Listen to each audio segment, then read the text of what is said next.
Welcome to Relation Tales. Please like this video and subscribe Relation Tales. We're grateful for each and every one of you. Let us know where in the world you're tuning in from. We'd love to hear from you in the comments. Let's begin. I used to think marriages fall apart loudly, with shouting, slammed doors, and broken dishes. But mine fell apart quietly, in the dead spaces between her excuses. For months, Madeline had been living in two different worlds. In one universe, she was the polished marketing executive who kissed my cheek every morning before rushing out the door. In the other, she was a ghost, drifting in past midnight, smelling like cologne that wasn't mine, smiling in ways she didn't smile at me anymore. I kept telling myself not to assume the worst. We had routines, after all. We had dreams.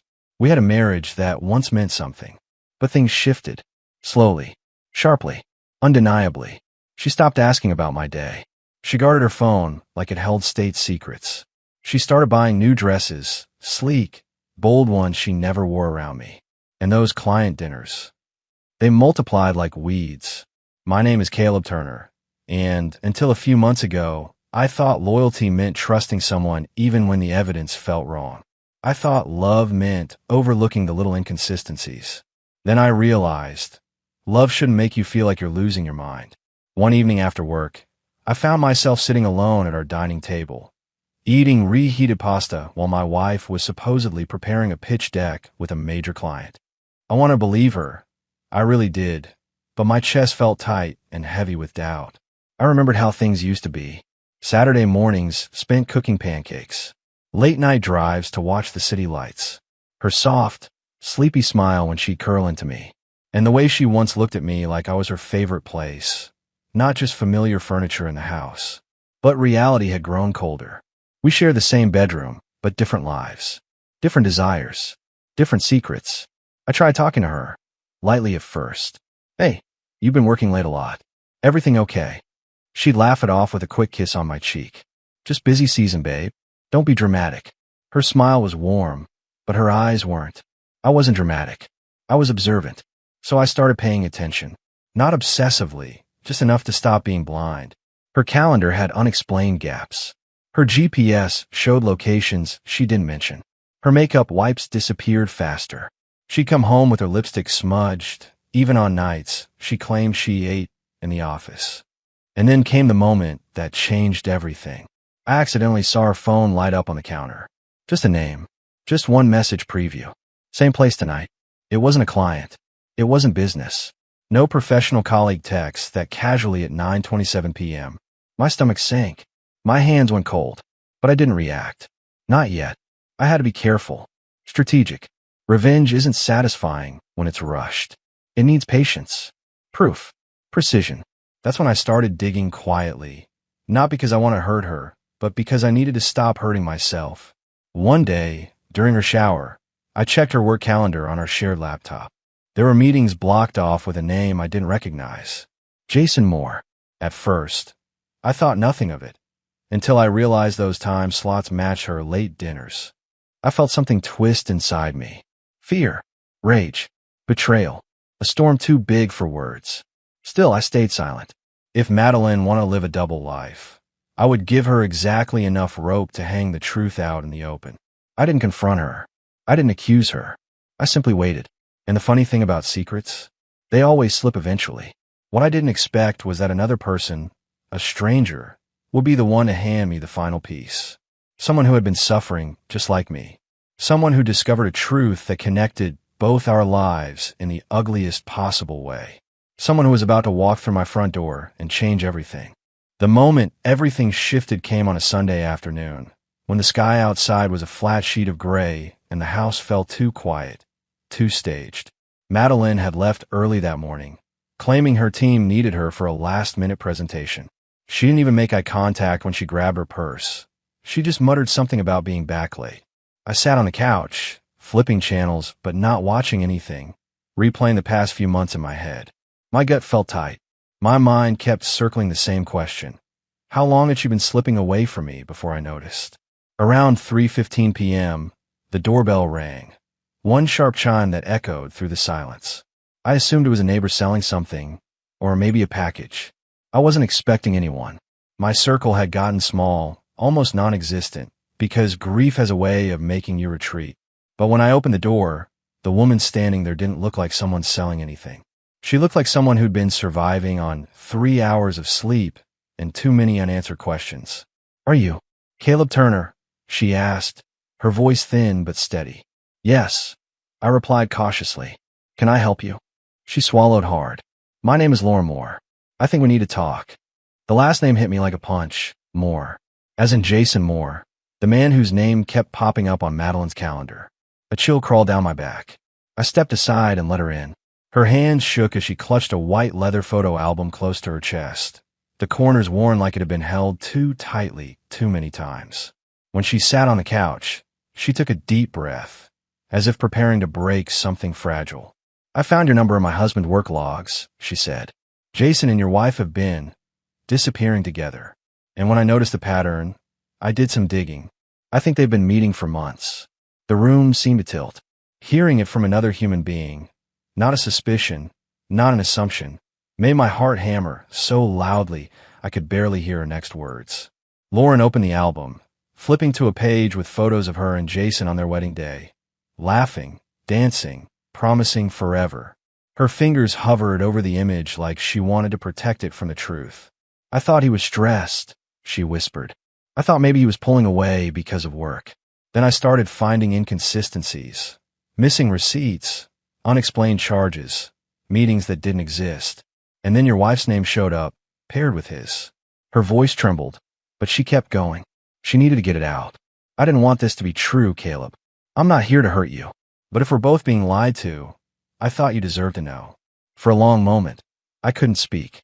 I just stared at the album, at the fragile proof of someone else's heartbreak.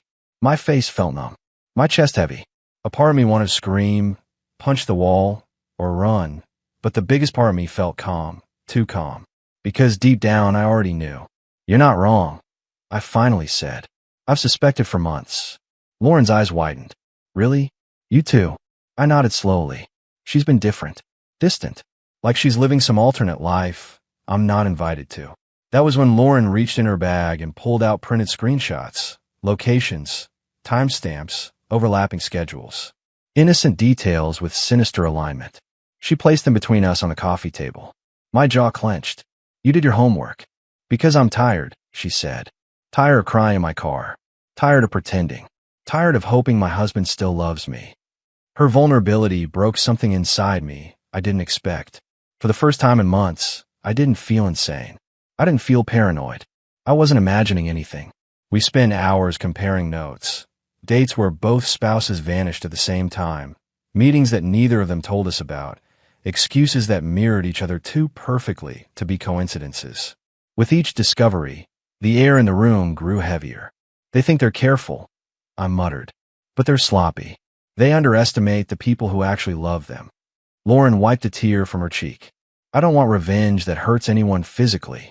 I want the truth to burn them the way their lies burned us." I understood that desire too well. Betrayal doesn't just wound, it reshapes you. It takes warm memories and fills them with cold cracks. It forces you to see things you spent years avoiding. I leaned back, staring at the ceiling. We need to be smart. No screaming matches. No confrontations they can twist against us. If they built this lie together, we're going to dismantle it together. The determination in Lauren's eyes sharpened. "What do you have in mind?" "First," I said, "we let them believe we're still blind. People who think they're safe slip up faster." "And then?" she asked softly. "Then," I said, leaning forward, "we take away the only thing they relied on, our silence." Lauren exhaled shakily, gripping the wedding album again. "What if she denies it?" she asked. "She won't," I said quietly. "Not when we put the truth right in front of her." For the first time all day, Lauren looked steady, grounded, a woman reclaiming herself. Still, neither of us knew then just how explosive the confrontation would be, or how deeply the truth would cut. Madeline had no idea her world was already cracking, and the moment she walked through that door, everything she thought she'd hidden would finally collapse. The week leading up to the confrontation felt like living inside a storm no one else could see. On the surface, everything looked normal. Two spouses living their routines, but beneath it, Every second felt wired with electricity. Madeline moved through our house with practiced confidence, unaware that every lie she told landed softly in my ear like a rehearsed script. She'd get home later and later. She'd shower immediately, humming off-key as if pretending everything was perfectly fine. She'd scroll her phone with her screen tilted away from me, laughing quietly at messages I wasn't supposed to see. But the thing about pretending, once you know someone is lying, the little details become so loud you can't ignore them. Every night, while she slept with her back turned to me, I planned, in silence, in patience, in steady breathing that didn't reveal what I knew. Revenge doesn't need rage. It needs strategy. Meanwhile, Lauren and I texted cautiously, using neutral words so nothing seemed suspicious. She even found more clues: receipts for rooftop dinners, hotel parking slips timestamped at the same hours Madeline claimed she was at the office, and deleted messages that her husband must have forgotten were backed up to their shared iCloud device. "Are you sure you're ready for this?" Lauren asked me one evening over the phone, her voice tight with fear and strength. "I've been ready for a long time," I told her. I just needed proof. Proof that my instincts hadn't betrayed me. Proof that I wasn't imagining the coldness in my own home. One night, as Madeline brushed her hair in the mirror, I caught her reflection watching me. Not lovingly, not curiously, just calculating, like she was gauging how much I was noticing, how aware I was. And in a twisted way, I realized she enjoyed the deceit, the thrill, the secrecy. "How was work?" I asked casually. She smiled at her own reflection instead of me. "Exhausting. I've got another client dinner on Thursday. A big one." My heartbeat slowed. Thursday. The same night Lauren told me Jason had booked a business suite at a downtown hotel for strategy discussions. Their calendars aligned again, like two puzzle pieces slipping into place. "That sounds important," I said evenly. She nodded, applying lipstick she never wore around me anymore. "It is. Don't wait up." She kissed my cheek, barely touching me, then walked out of the room, as if she weren't slowly dismantling the life we had built. But Thursday was the day everything snapped. Lauren showed up early, around 10:30 p.m., wearing a simple navy blouse and jeans, her eyes red but determined.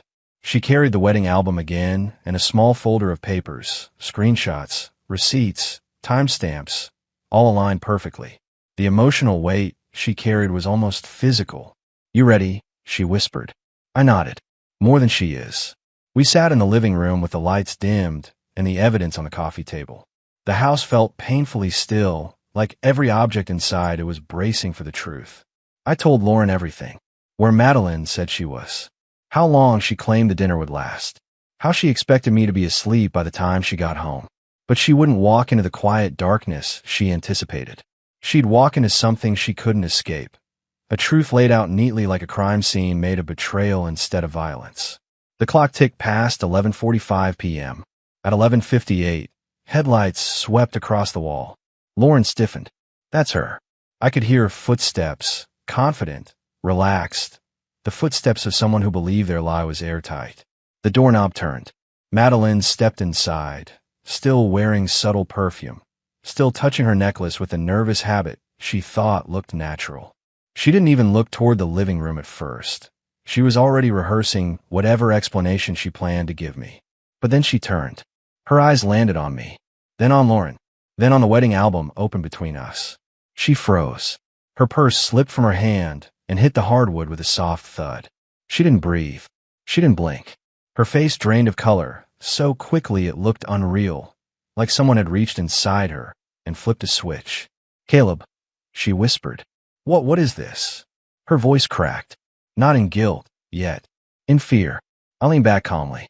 "This is called a conversation. You should try having one without lying." Lauren didn't speak.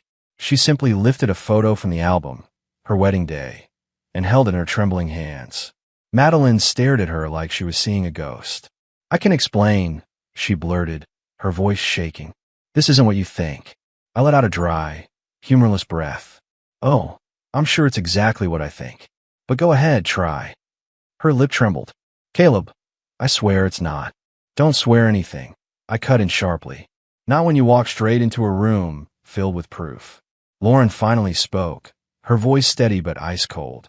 "You told my husband you'd meet him again next week."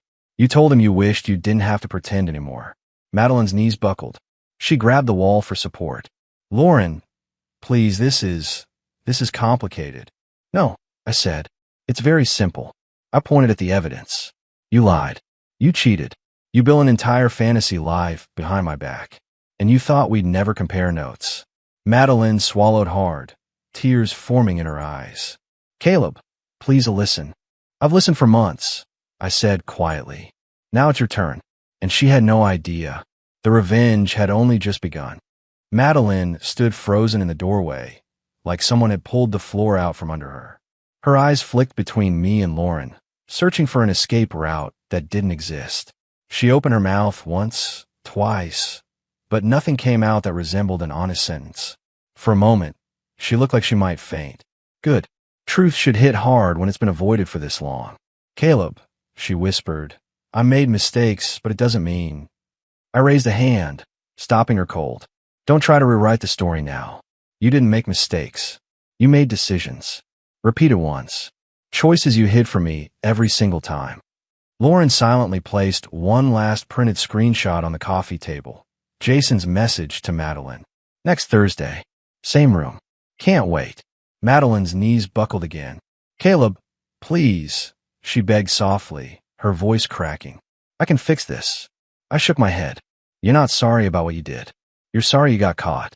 She dropped to the couch, her hands shaking. I didn't want to lose you. You lost me the moment you made me feel like a stranger inside my own marriage.